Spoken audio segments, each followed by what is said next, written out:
O 30. 30. October is 31. November is 30. So, i-add mo ngayon sila. And then, December 15, today. This is the date today, December 15. Nakikita pa po ba yung aking ano? Opo, ma'am. Okay. So, compute nyo, i-add nyo. 3 plus 30 plus 31 plus 30 plus 15. Ilan? 3 plus 30 plus 30. Ilan? 3, 4, 9, 9, 3, 9, 9, 109? Tama po. Okay. So, 109 divided by 7. Bakit 7 po? Kasi there are 7 days in a week. 7 days in a week. Compute nyo. So, 109 divided by 7, ilan? 15.7.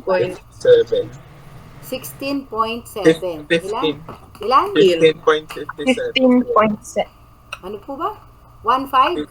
15.57. 15.57. So, 15.5. Kasi, 10, 1 times 7 is equals to 7. Plus na, ano ba yan? 17. O, basta 15.5. May house division. So, 15. Ibig sabihin, 15 weeks and 5 days na ang pagbubuntis nung ko. 15 weeks. So, ito po yung AOG. Namalinaw pa ba? Ayun. Opo. Okay. Isa pa po. Example pa. Isa pa o enough na? Enough na? Naintindihan na? Enough na po ba? Okay, enough na.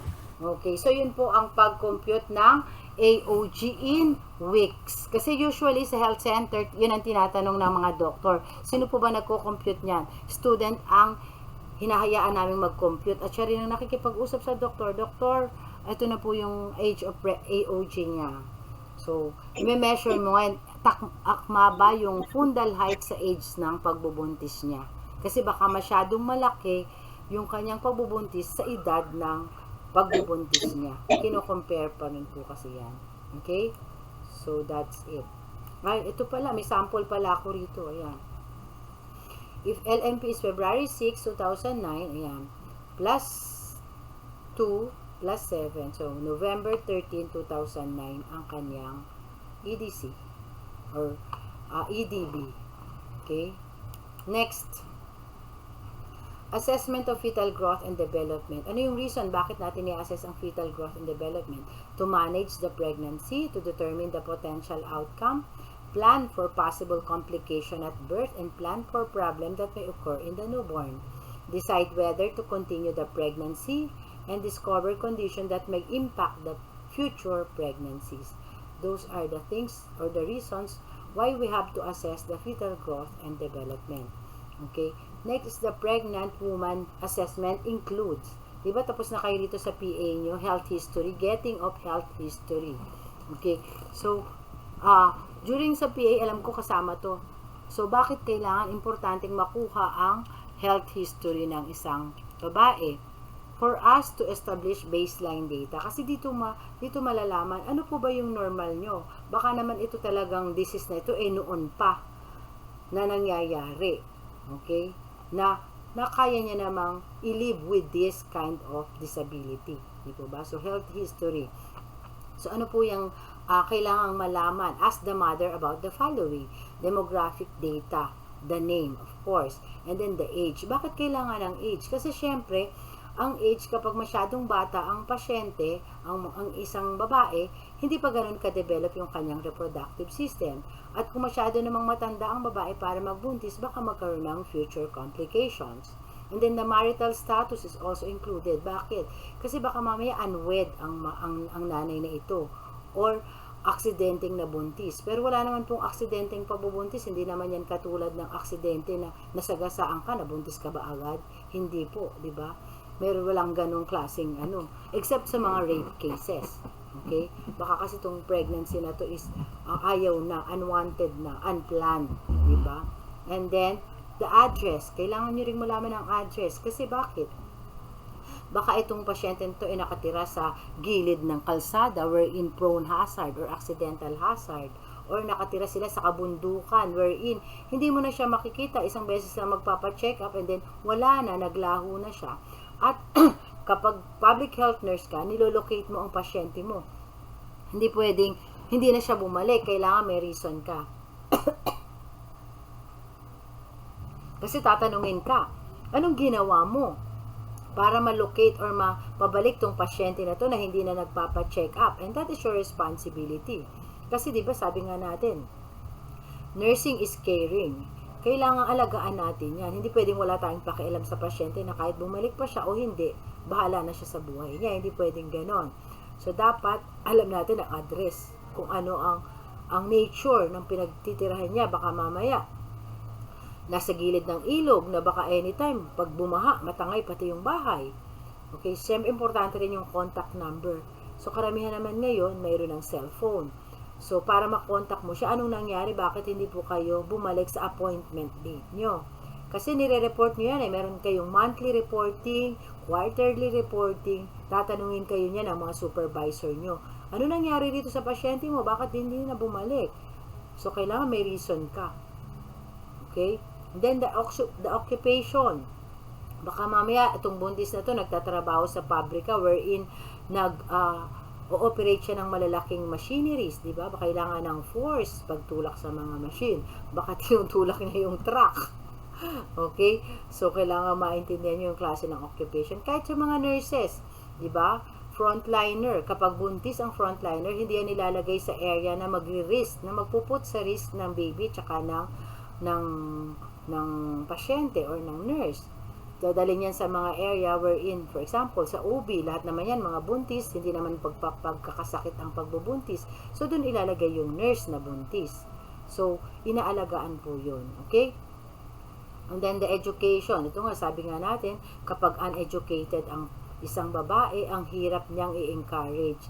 Mas kailangan mas maraming explanation, mas maraming health teachings, mas maraming pasensya ang kailangan mo rito. More encouragement din po para mas maintindihan niya. Okay? And then, the cultural consideration. Papasok rin po ang culture. Kasi may mga culture or may mga religion na minsan naghihinder na kaya ayaw nilang pumunta sa kasi ganto ganyan. Okay? So, sa kanila po kasi based on experiences, diba? Pero sa atin as a nurse, meron tayong scientific basis na dapat i-introduce sa kanila. Pag hindi po kasi kayo pumunta, ito po ang mangyayari na kailangan mong ipaliwanag. Okay? So, ito po yung consequences na pwedeng mangyari. Next is the chief concern. Ano ang dahilan bakit sila pumunta sa health center? May dahilan yan. Nahihilo. Parang nahihilo po ako, baka mataas yung dugo ko. Ayan, yan ang mga reason nila. Kasi po lumalaki na yung tiyan ko, hindi ko po alam kung normal ang position niya o hindi. Okay, so yun po. And then the nutritional intake, eating a well-balanced diet. Importante po yan. Ina-assess ang nutritional intake. Ano po ba ang usually na kinakain sa umaga, sa tanghali at sa gabi? Kasi kaya siguro siya payat, hindi maayos ang pagkain. Okay? Next, the medical history. Ano po ba yung pre-pregnancy illnesses? Baka mamaya, bago siya buntis, may tuberculosis na pala siya. Or may sakit siya sa atay. Yeah, medical history. Or ano ba yung mga gamot na iniinom? Baka kasi meron siyang teratogenic effect. Kung may sakit kasi before, natural, may iniinom yung gamot. So baka yung gamot na iniinom ay magkaroon ng epekto sa pagbubuntis. Kailangang i-report din yan. Kasama po yan sa medical history. Personal habits such as exercise. Baka ang exercise niya is running, di ba? Yung tumatakbo. Or baka cigarette smoker siya and alcohol drinker, di ba? Kasi alcohol can cause growth restriction or growth retardation. Baka yung anak niya maliit, lumiit or maliit, hindi lumaki, di ba? And then smoking may cause ectopic pregnancy.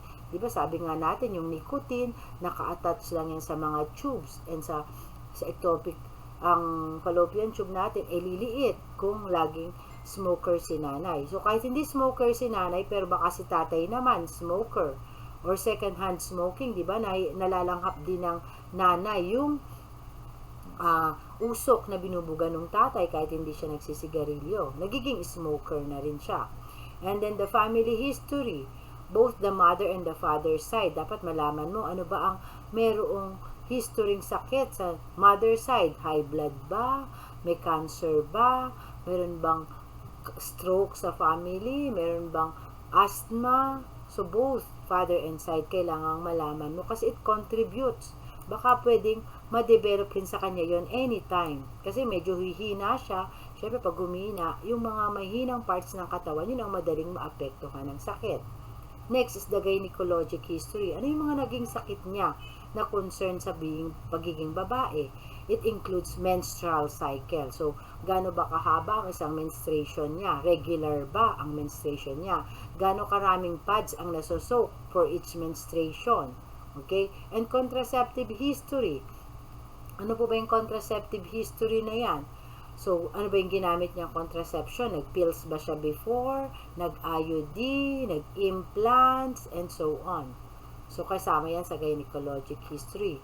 And then, another is the obstetric history. Ito, kukunin niyo po ito talaga. History of past pregnancies. Ito po yung ating code. GP TIPAL. G stands for gravida. Gravida means pregnancy, regardless of duration and including the present pregnancy. So when you say regardless of duration, kahit na 2 buwan lang siyang nagbuntis at nakunan, ibig sabihin, nagbuntis pa rin siya. Counted yon as pagbubuntis kahit hindi nabuhay yung bata, kahit hindi umabot ng full term or kahit hindi umabot ng premature or preterm, still nagbuntis siya. So, included siya sa gravida or pregnancy. Okay? Next is the P or the para. Para is the birth after 20 weeks of gestation. So, lahat ng pinanganak niyang lumagpas ng 20 weeks is included na sa para. Whether the infant is born alive or born dead. Okay? Basta lumagpas ng 20 weeks, kahit namatay, kahit nabuhay, included pa rin sa para. Next is the term. T stands for the term, for TIPAL. Term, infants born at 37 weeks gestation or beyond, whether living or stillbirth. Kasi minsan, full term, pinanganak, full term siya, 37 weeks, pero nung lumabas, patay na. So still, inabot pa rin niya ang 37 weeks, still considered pa rin siya sa term. Okay? Next is the preterm. Preterm born after 20 weeks. Ibig sabihin, inabot naman ang 20 weeks, pero pinanganak rin siya premature. So, nakabilang po siya sa P or preterm, sa TIPAL. P as in preterm. A, next is the A for abortion. Abortion, it could be either spontaneous or therapeutic abortion. So, when you say spontaneous, kung wala namang ginagawa yung nanay, bigla na lang nakunan, bigla na lang inagasan, di ba? Spontaneous abortion. Or therapeutic abortion. Ito ay inabort to help the mother siguro medically to survive. Kasi yung therapeutic, kasi illegal kasi ang abortion dito sa atin, sa Pilipinas. So kapag therapeutic abortion, hindi yan considered as illegal kasi may medical purpose siya. When you say therapeutic, para gumaling yung nanay, kailangan alisin yung pagbubuntis. Di ba baka kasi pag pinagpatuloy niya yung pagbubuntis, mamatay pati yung nanay, patay na yung baby, mamamatay pati yung nanay. So para maalis, mabuhay yung nanay, kahit man lang yung nanay, i-abort yung baby. So we call that therapeutic abortion. So next is the L. L stands for the living L. Ito L. L is for the living or the number of currently living children. Okay? So, ito yung mga buhay na hanggang ngayon buhay pang anak. Okay, may example po kasi dito. Check natin kung tama. Example, a woman who is pregnant for the 6th time has delivered. So, 6th time, ibig sabihin, tama ito. Gravida 6. Kasi 6th time na. Has delivered 2-term children. So, 2-term children. So, ito is 2. Ito po yung 2. So, 2-term children. And 1 preterm. Ayan, preterm, ito yung 1. and has had 1 spontaneous abortion and 1 elective abortion. So, ibig sabihin, 2 beses siyang nakunan. Isang spontaneous, isang elective. When you say elective abortion, ito yung sinadya, pinalaglag.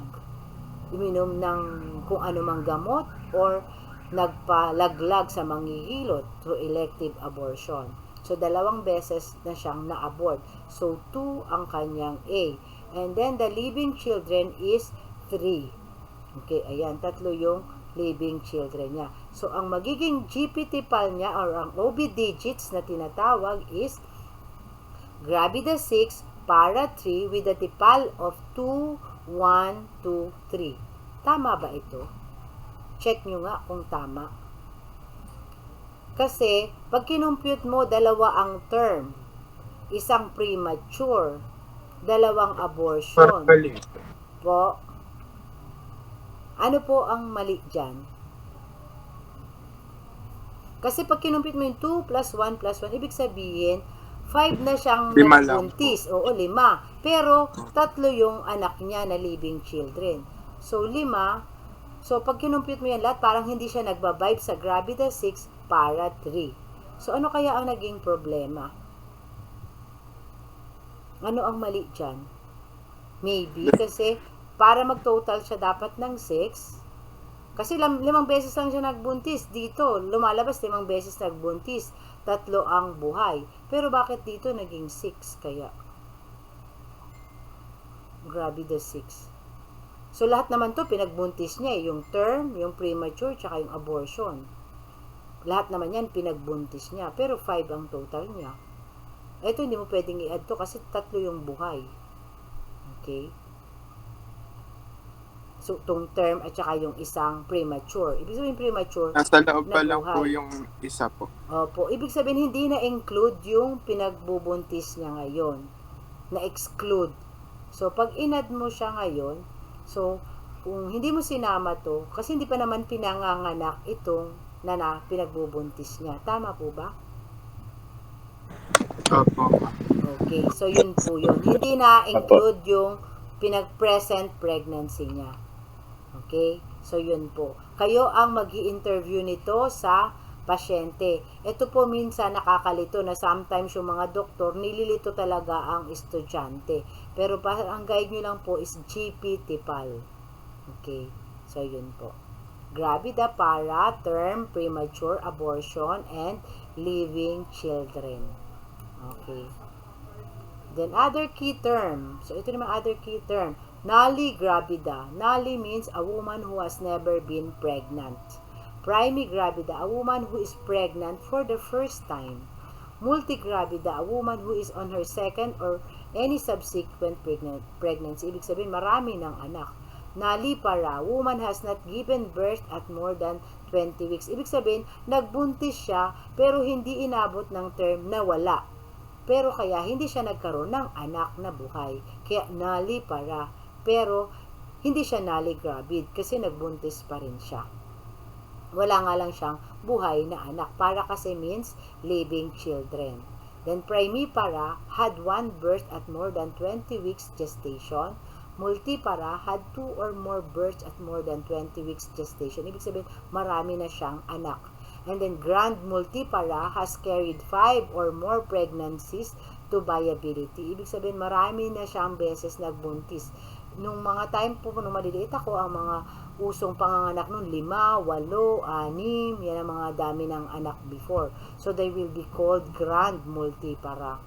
And then stillbirth. Stillbirth is fetus born dead after 20 weeks of gestation. So, ibig sabihin, nasa loob pa lang, patay na ang bata. Ano nilabas? Patay na rin siya. Okay? Stillbirth or stillborn. Okay, next, physical examination. So, kaya tinuturo sa inyo yung PA kasi lahat ng pasyente nyo po, ipi-PA nyo. Pero hindi naman not necessarily head to toe. Kasi sometimes, we require only yung focus assessment. Kung ano lang yung problem, for example, inuubo siya, mag-focus ka lang sa respiratory system unless may iba pang problema ang pasyente. Okay, for the physical examination of a pregnant woman, you should start from first prenatal visit and continues through labor, delivery, and postpartum. Mag-start ka raw during the first prenatal visit, yung unang dalaw niya sa health center or unang araw na makita mo siya na mag-prenatal sa'yo, ina-assess mo na kagad siya. So, unang-una na nga yung kanyang height, yung kanyang weight. Bakit kailangan yung height? Kasi baka mamaya, ang liit na tao niya, pero ang asawa niya ang tangkad. O yung weight niya napakabigat, di po ba? Tapos obese na siya, nagbuntis pa siya. So mahirap ilabas to through vaginal. Okay, and then the vital signs. So it will be your baseline, the height, the weight, and the vital sign of the patient. So you will monitor nag-gain ba ng weight, pero yung height hindi na po yan nadadagdagan. Yung weight nadadagdagan and the vital signs po nababago. Next is head-to-toe assessment. So, for the general appearance, marunong na kayo nito, di ba? Check nyo yung general appearance. Mukha bang maayos yung buntis? Kasi dapat neat-looking, well-groomed, di ba? Dapat malinis ang isang nanay. Kasi it will cause infection kapag marumi si nanay. Mukhang hindi naligo ng ilang araw na. Baka maliligo lang tuwing Tuesday and Friday. May mga schedule pa. Di ba? Kasi nahihilo, ayaw maligo. Usually kasi ang mga buntis, parang takot maligo, parang nakikilabutan yung dumating ba sa time nyo na mahawakan nyo pa lang yung tubig, kinikilabutan na kayo, parang ayaw nyong maligo, lalo na kung malamig ang panahon, di ba? So yun po, tatanungin nyo, naliligo po ba araw-araw? Kasi kung nakikita nyo hindi naman naliligo, tapos minsan yung walang kung ano yung suot sa bahay, yung sinusuot pag nagpa-check up, so hindi siya ganun kanit, yung buhok hindi man lang masuklay.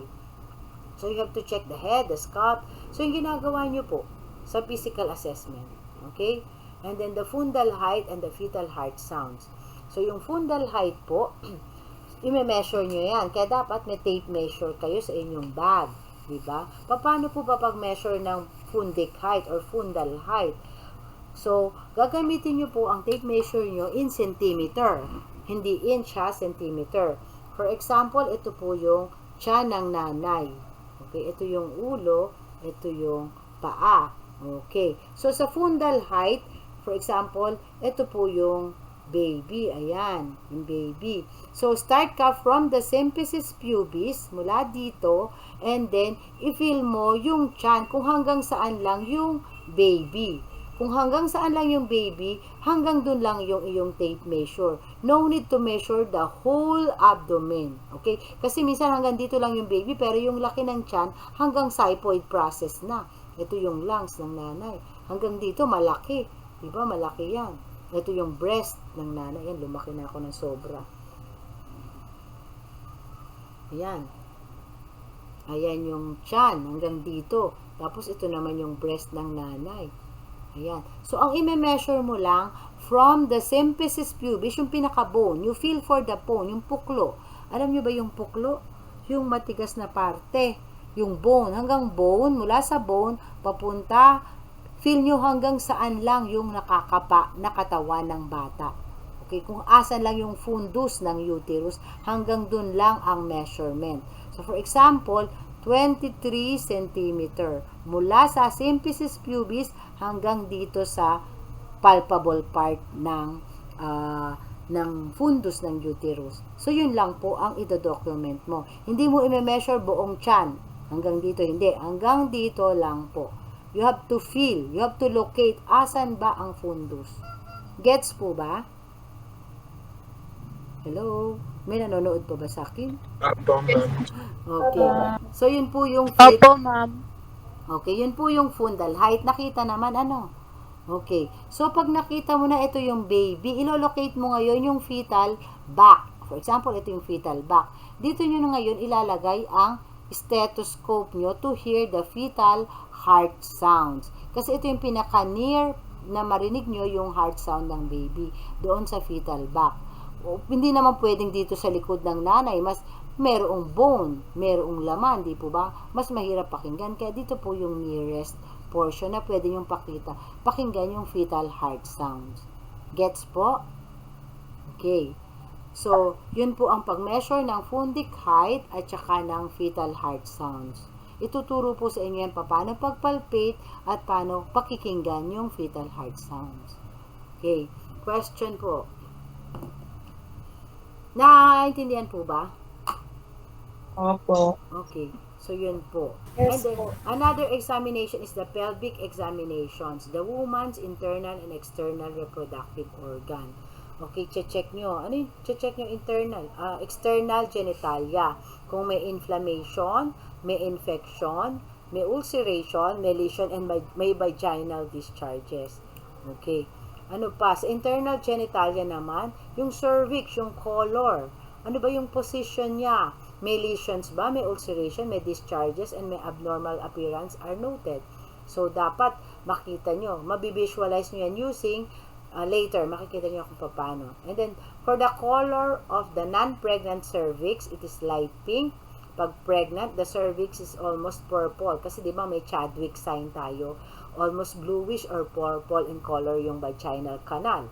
The same with the cervix. Nagpo-purple din siya. Okay. The position of the cervix, it is normally cervix is centered in the vagina. Cervix of a retroverted uterus will be positioned anteriorly, medyo mataas, while cervix of an anteverted uterus is positioned posteriorly, medyo mababa, wala siya sa center. Okay? So, yun po ang pag-inspect. Okay. So, continuation of internal genitalia assessment. The appearance for the nulligravid patient, yung mga hindi pa nagbubuntis, the cervix appears round and small. So, cervix after childbirth, the cervical os has much more of a slit-like appearance. Ano po ba yung slit-like appearance na yan? So, yung slit-like appearance, parang ganyan lang siya. Parang slit lang siya. Okay? Pero cervix with mild tearing, the cervical os may appear as a transverse crease with the width of cervix or a typical star-like stellate formation. Ano ang itsura niyan? Para siyang ganyan-ganyan. Parang yung opening niya ganyan, wala pa sa center. Parang ganyan siya. So, kasi siguro nung nanganak, nagkaroon ng tear or nagkaroon ng laceration. Pero normally, dapat ganyan lang itsura niya. Pero pag may anak na, sometimes it looks like this. Parang hindi na even yung opening. Okay, jagged na. Okay, next is the Papa Nicolau smear or the pap smear. Pap smear is taken from endocervix to determine if precancerous or cancerous condition of the uterine cervix, the vulva or vagina is present. And then cytobrush is used to obtaining a vaginal or anal. So, when the woman is engaged in anal intercourse, so dapat kukuhanan din ng specimen ang anus ng babae. Okay? Pero kung hindi naman, vaginally lang po. So, Bethesda system is the most commonly used classification system to interpret pap smear. So, paano po ba ang itsura ng pap smear? So, ito po siya. Okay, ayan. Okay, ito po ang tawag natin dito is vaginal speculum. They are in different sizes. Sino po ba ang nagpe-prepare niyan? Yung nurse. So, dapat makita mo kung yung babae is maliit or malaki. So, depende sa size na gagamitin niya. So, you have to visualize the cervix. Ito po yung cervix. So, paano kayo kukuha ng specimen? Ito po, endocervical. Ito po yung pangkuha. So, kukuha ka ng konting, hindi naman po masakit yan. Kukuha lang ng konti, parang cotton applicator, pero ito brush na po kasi ang ginagamit nila. So, endocervical collection on the center, and then cervical collection dito po sa gilid, sa taas at saka sa baba. So, dalawa. Bali, tatlo na yung specimen mo. Sa isang slide, yung slide, di ba ganyan, slide square. So, yung endocervix dito sa gitna, yung dito sa cervical collection na sa taas, anterior, dito nyo ilalagay sa isang slide. Yung sa posterior naman dito sa kabila. Okay? So, meron niyang pattern na sinusunod. And then, chine-check din po yung vaginal pool collection. Nasaan yan? Ito po yung portion na yan. Kasi since ito po yung part na pwedeng magtago ang bacteria, kinukuhanan din ng specimen yung part na yan. Okay? So, that is for your pap smear. Okay, may question po ba regarding pap smear? Ang nagagawa po ng pap smear, it could be nurse, it could be midwife, it could be doctor, as long as tinitrain po sila. Okay, ginagawa lang rin po yan sa mga health center. Ima-maximize ko na po yung time ha, kasi hinahabol ko rin para matapos tayo. Kasi magbibigay nga ako ng quiz on first day ng ating meeting sa January. Okay lang po ba yon? Okay. Ituloy ko na muna Opo, po ma'am. ito. Okay, ituloy ko na po ito. Vaginal inspection for inflammation, ulceration, and lesions or discharge. So, the color for vagina is non-pregnant, light pink. Pag pregnant, dark blue to purple. Examinations of pelvic organs. It could be by manual or two-handed examination. Is used to assess the posterior contour, consistency, and tenderness of pelvic organs. Ovarian cysts, enlarged fallopian tubes, and an enlarged uterus are abnormalities that can be noted by manual examinations. Ito po, ginagawa kapag trained na yung nurse, midwife, or whoever that will examine the pelvic organs. Dalawang kamay po ang ginagamit nila. Okay? Next, establishing adequacy of the pelvis for childbirth. Okay? So, kailangan malaman natin, kaya bang kung ang plano ng pasyente na ito ay magkaroon ng vaginal birth, makakadaan kaya yung ulo ng bata sa pelvic bone? So, titignan natin, adequate kaya yung pelvic bone for childbirth. So, this is for obstetric purposes. The pelvis is divided into the false pelvis and then the true pelvis. So, sa false pelvis, the superior half that supports the uterus during the late months of pregnancy and directs the fetus into the true pelvis for birth. So, mamaya may drawing po tayo dyan. So, the true pelvis is the inferior half. So yung kunwari, ganito kalaki yung pelvic bone ng pasyente. Okay. Pero may drawing yata dito. Mahirap mag-drawing ng pelvic bone.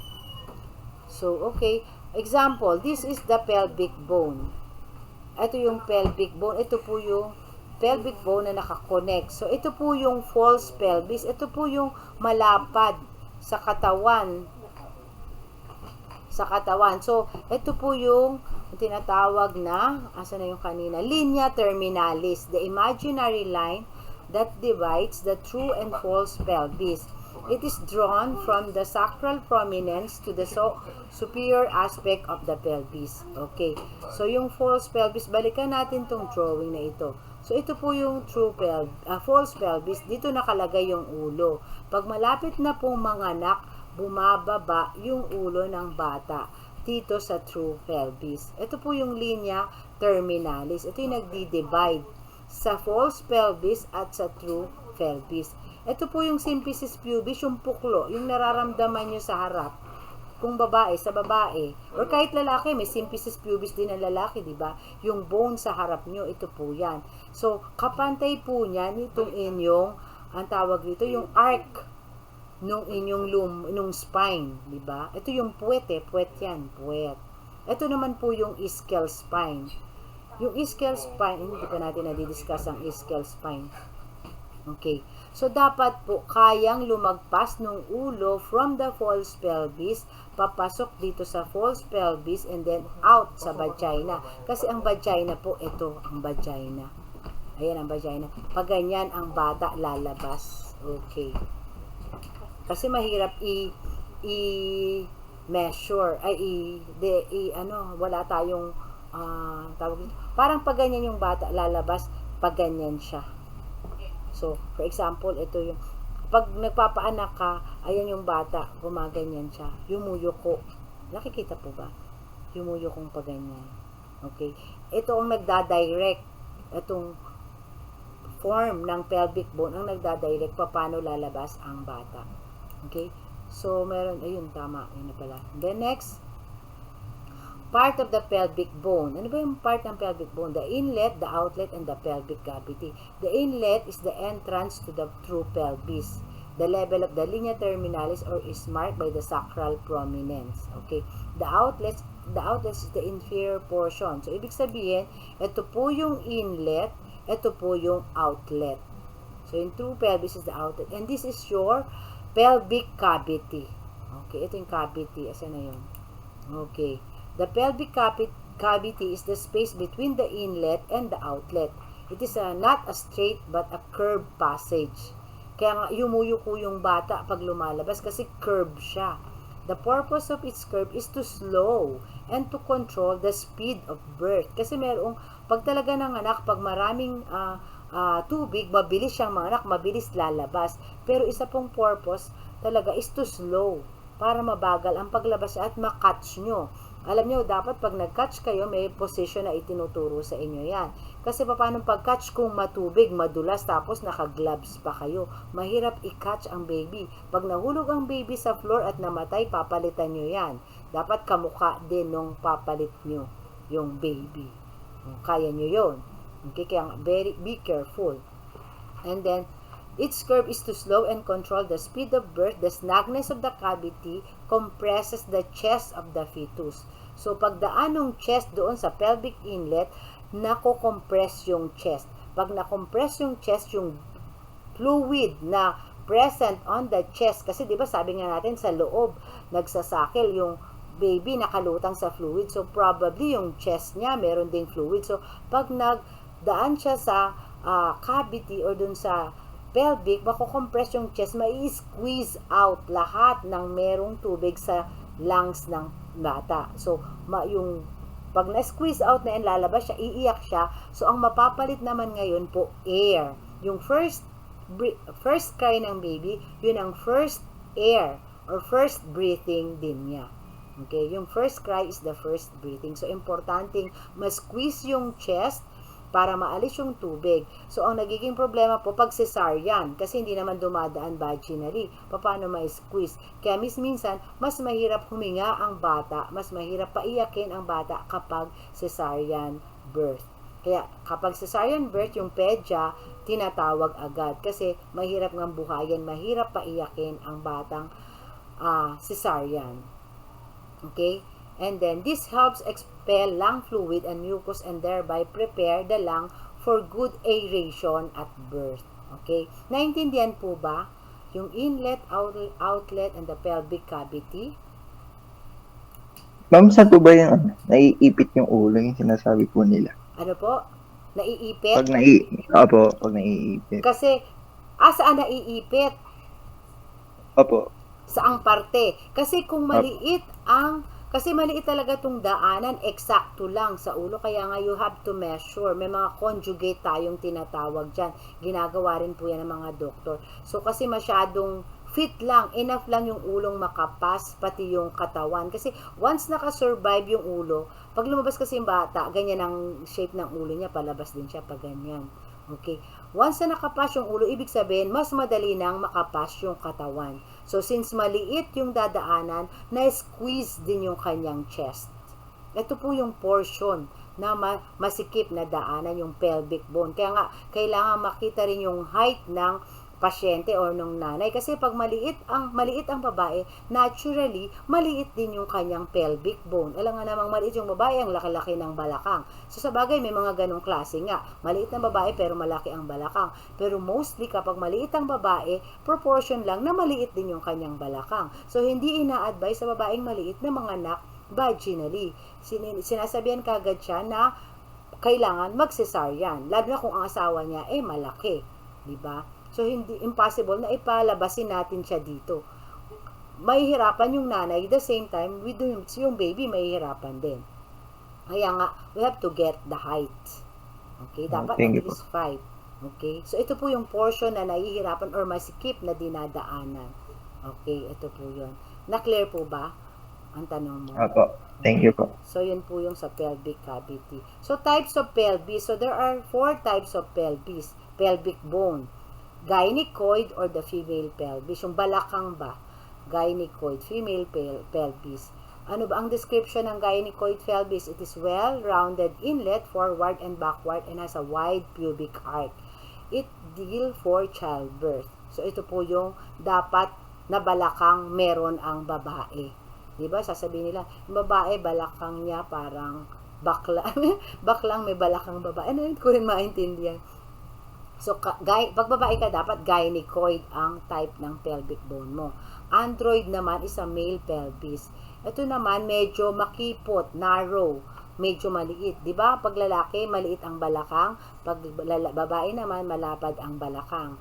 So, pag lalaki, android male pelvis. Okay? So, maliit siya. Hindi kayang mag-pass ang baby at hindi kayang magdaan ang baby doon sa space ng pelvic bone na yan. Next is the anthropoid or ape-like pelvis. So, ito, transverse diameter is narrow. Malapad nga siya, pero maliit naman siya. Makitid. Malapad, pero makitid. So, hindi rin makakapas yung baby kasi bilog yung ulo ng baby. Okay, anthropoid or ape-like pelvis. Next is the platypeloid. Platypeloid or flattened cervix. Ito, the same din po. Ito pala kanina, anterior posterior diameter of the inlet is larger than usual. Malaki pala sa ape-like. Anterior, posterior, malaki. Pero hindi kaya niyang mag-carry ng baby kasi kung malaki, mababagsak yung baby, hindi niya kayang i-hold. So, kaya nga yung gynecoid pelvis, Lord made it like that para sa tao lang talaga. Okay? Then sa platypeloid, malapad pero makitid. Ma-flat siya. Okay? So, a fetal head might not able to rotate to match the curves of the pelvic cavity. So, these are the types of pelvis na meron na nag-exist sa mundo. Pero sa babae, dapat gynecoid, malapad, parang planggana na pwedeng mag-catch. And then, makitid sa bandang, parang pasapo siya. Parang planggana ba na butas na maliit. Okay? So, yun po. Question. Ito po yung itsura. Ayan. A, ito po yung gynecoid. Maliit kasi masyado yung letter eh. Pero ito po yung gynecoid. So, makita nyo, di ba? Malapad siya. Malapad. At circle. Kayang mag-pass yung ulo ng bata. At itong pubic arc, malapad rin. Unlike dito sa android, yung pubic arc parang acute angle. Nakikita nyo po? Parang acute angle. Parang pa-heart shape yung android. Makitid. Paano magpapas ang ulo dyan kung pa-heart shape siya? Makitid yung portion na ito. Unlike here, malapad.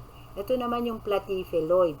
Parang flat. Malapad nga, pero naman makitid, pa-flat siya. Bilog yung ulo ng bata. Unless flat yung ulo ng bata, siguro pwede rito. And then, ito naman po yung anthropoid, masyadong pa-oblong. Makitid yung pubic arc. Ito. Itong sa lalaki, mas makitid ang pubic arc. So, ito lang po yung kind of pelvis na pwedeng mag-bear ng anak or mag-karga ng baby inside. Gets po ba? So, nakita po ba yung difference ng 4 types of pelvis? Okay. Pelvimetry. Apo. Okay. Pelvimetry or the diagonal. Alasing ko na. Okay. Pelvimetry, it is a diagonal conjugate. It is a measurement between the anterior surface of the sacral prominence and the posterior surface of the symphysis pubis. The average measurement is 10.5 to 11 cm. Ibig sabihin, anterior surface of the sacral prominence. So, ibig sabihin, ito po yung sacral prominence.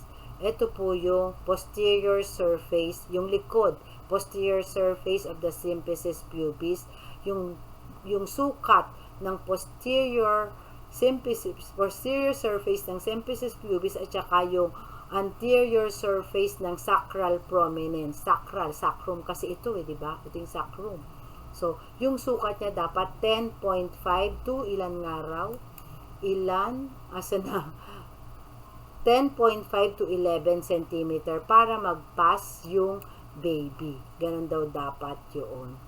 Measurement niya. Likod nito, harap nito. Para mag-pass yung ulo ng baby. Okay, that is for your diagonal conjugate. Next, ischial tuberosity. The transverse diameter of the outlet, the narrowest diameter at that level or the most apt to cause a misfit. Yung pinaka-narrow na hindi pwedeng madaanan sana ng ulo. It is made of the medial and the lower aspect of the ischial tuberosities at the level of the anus. A diameter of 11 cm is considered adequate. So, hindi ko alam dito kung nasaan yung ischial tuberosity. So, tignan natin. So, ito pala yung ischial tuberosity. Ito yung angle within this. So, from here to here. So, kasi ito yung ischial tuberosity. Ito yung pag nakaupo ka, ito po yung nauupuan mo. Yung bone na inuupuan natin ng babae. Pag umupo ka, di ba, minsan, sakit, yung buto mo tumama, ito po yun. Ito po yun. Ischial tuberosity. So, ito raw po yung misfit na usually nai-stack ang baby. Okay? Next. Ay, alas 5 na. So, siguro itigil na po natin to. So, anyway, 93. Ilang slide na lang ako. Ilang slide ba ito? Oh, 102 slides. Ito na lang. Pito, ayoko. So, siguro, basahin nyo na lang. Or siguro, sa first day natin on January, anyway, 7 na lang pala, mabilis ko na lang madidiscuss yan. And then, after that, magkuquiz tayo. Pero yung quiz po natin within the hour nung ating lecture. Parang sa RLE po, isasara ko after. Kaya paki-inform po yung mga AOL na magkuquiz ako on our first day of meeting. Pwede po kaya yon? Ilan po ba yung narito ngayon na audience ko? Paki-check nyo nga sa ating meet. Tingnan ko nga, ilan po ba sila? So, 50. 63 kayo. O, bakit naging 49 agad? Okay, so 49. So, ilan po ang kulang? So, ilan ang AOL? Ilan po ang hindi nag-attend ngayon? So, paki-inform na lang po yung mga AOL na magkuquiz ako on our first day. So, para sabay-sabay po kayong magkuquiz on our first day. Kailan ba yung first day natin? By January? Parang January 4 ba? January 3. Wala kasi kung calendar. So, kung January 3 or January 4, whatever, so, ang gagawin po natin, before we dismiss, di ba? From January 4 po. January 4. Kung January 4, so siguro sa January 4, since 1 to 5 tayo, siguro 4 to 5, I will give the quiz. Kasi magdi-discuss na ako, dedire-diretsuhin ko na po yun ng ibang topic para matapos. Kasi we lack parang 4 meetings ang nawala sa atin because of the yung mga walang pasok natin, 4 meetings yata, may bagyo, may mga suspension, so yun po yun eh. Okay? So okay lang po ba? May reaction po ba kayo regarding that? Okay lang po ba? Okay lang po. Okay. Okay lang po. Okay, o sige. So we'll call it a day for now. So may question ba? Clarifications? So, kung hindi po naintindihan, magbasa-basa pa po. Okay? Ipanoorin niyo po yung mga YouTube video na nasend ko. At nga pala, inform ko rin kayo, magbibigay rin ako ng activity during Christmas break. Isa lang po. Makikita niyo po sa classroom. So, iabangan na lang po. Hindi ko rin sure kung Monday ko maipopost or kailan po. Okay lang ba? Isa lang naman. Iisip mo na akong activity Okay kasi po, ma'am. para lang makompensate yung mga nawalang araw natin. Okay lang? O sige. So, salamat po sa inyong lahat. This is our last meeting for this year. Merry Christmas. Pasko na. Happy New Year din. Thank you, ma'am. Thank you sa inyong Thank you po. lahat. Thank you po. Thank Happy you. New Year po. Bye. Thank you, Sige. ma'am. Pwede na pong mag-out. Thank you po, ma'am. Okay, thank you rin po. Thank you po, ma'am. Apo. Thank you po.